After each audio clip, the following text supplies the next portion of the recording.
Hey guys, it's Bill from Linden, Tennessee. We've done quite a bit already on over this weekend. I'll get more into that in a little bit. I just wanted to put out a quick video now because I wanted to ask a question of everybody who might know. Over the weekend, I went and saw my parents up in St. Louis for Thanksgiving, and driving back, the GPS took me on the long way home, which basically went through southeast Missouri farmland. Just some long straight roads in the middle of flat nothingness. It's crazy, but they have lots of big tractors. Not surprising. So I actually got to see a four-wheel drive articulating tractor, an actual big boy in the flesh, and I wanted to see how they do their linkage for steering and articulation. And not surprising, each tractor has a different method. Some of them sort of employ the solid chassis with a hinge in the middle, and then they just pivot either the front or the rear axle, mostly the front axle, and that's how they get their, I guess you'd call it suspension or articulation. Some of them use a hinge, but then they use like a big bearing, sort of like a hub, like on a car, like a car hub, but use a big hub, and that's how they rotate the rear section around the front. And then others use this little floppy joint like what I'm doing here. I think it was Case. Case is the one that used the floppy joint. But on theirs, the link here, it goes clear back to about the center line of the rear axle instead of just stopping about halfway. So like the pivot is here and the rear axle is here. I got mine stopping pretty much in the middle. Theirs goes clear back. I don't think I'm going to do that, because doing so I'd have to cut away. Well, anyway, I'd have to cut away at some frame. Oh yeah, I'd have to cut away at this frame, this part right here, and I don't want to cut away that. But what I might do is extend it back a little bit further, probably about 7 inches.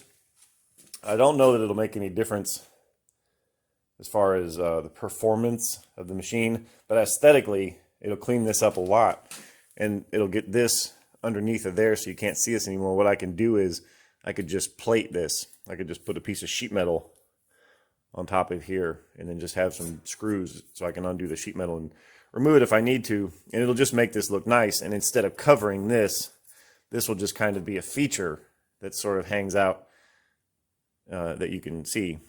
I don't know that you'd ever want to see it, but I think it's kind of neat. And then this part will be plated. This will come down, and it'll have like a little cutout here. But yeah, I just wanted to ask anybody if they know why the big boys do that. And yeah, that's all. All right, I'll be back. Okay, so like I talked about, I was wanting to move that, make that top link longer to A, sort of mimic the big boys, and B, I could make what was kind of an eyesore. I always felt was an eyesore having that big flat bar going across there. That'll be under the seat now, and I can just put a piece of sheet metal across the frame rails there, and it'll just make it really clean. I won't have to have a transmission hump or anything, and that'll just sit there as kind of a feature, which I sort of like. So I've done that. I've gone ahead and removed it from where it was, moved it back, extended that probably about 7 inches or so. I didn't actually measure it, but anyway. Problem is, I can't articulate as much anymore because since the link is back further, it causes some interference with my steering linkage there. Before I had this sitting up on 2 4x4s. Well, now it just barely gets up on 1. So that's only, well, 4 inches of travel. I mean, do I need 4 inches of travel? Probably not. I wonder, I could maybe put like a kink in that joint there. Or I could even offset this in the back. I don't want to offset it in the back. I want that to be in the middle. But I could put a kink up there. I could sort of notch that tube out right there where it hits. But then it might hit on the other side. I don't know. I haven't even tilted it up the other way to see if I hit that control box. I don't know. Stand by. Let's do that. Okay, yeah, no, I don't hit that control box by like a lot. So,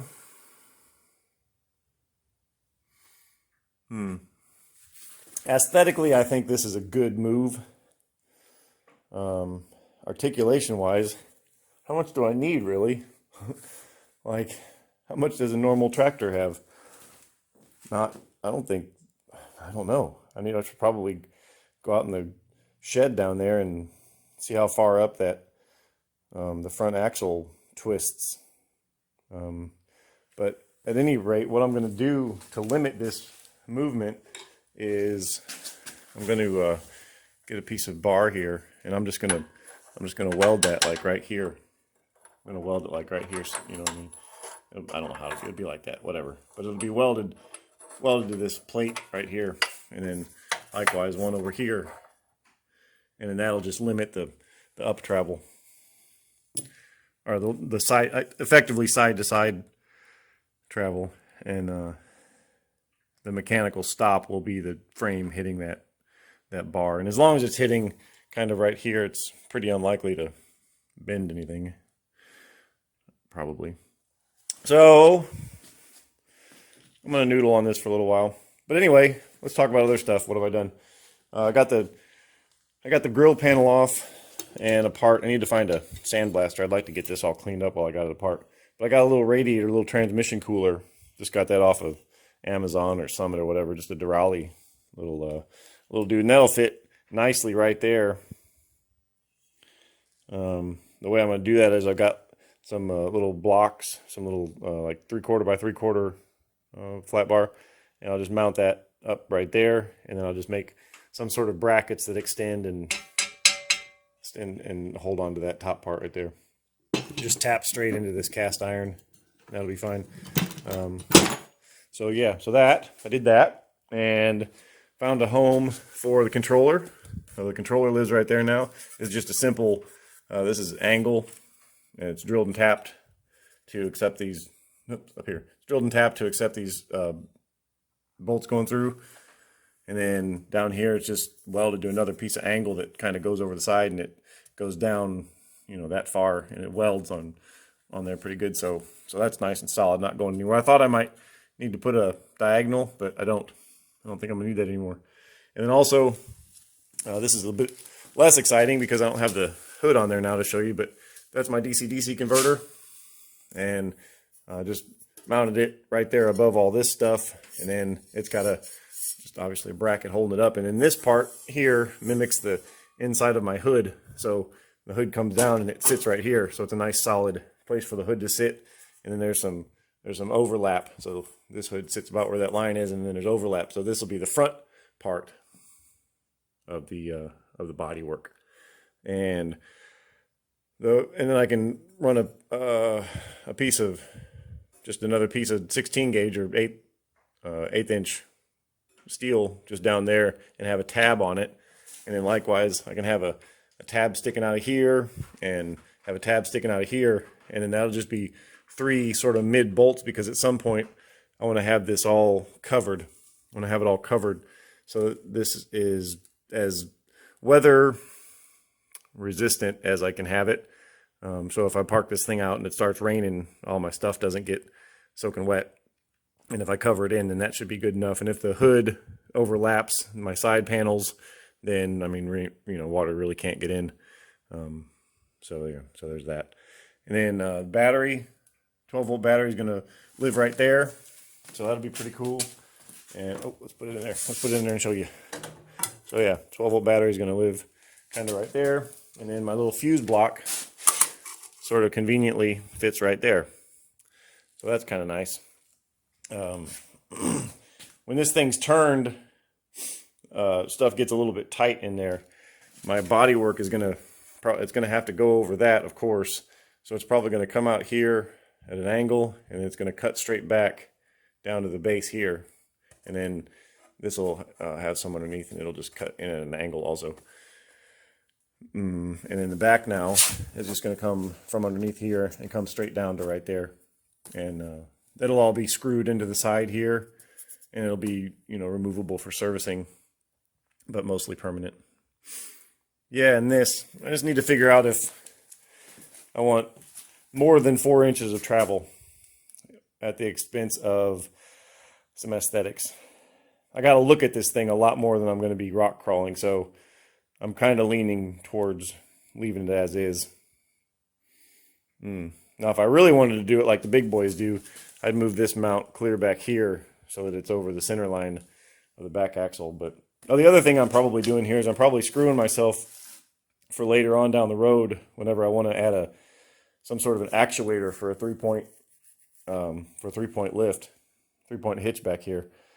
Yeah, I'm probably screwing myself for that because I got rid of all this open space to have an actuator sit, but maybe I can find one that is short enough that it'll fit in here, and I could possibly even use this link as a rear mount for the actuator.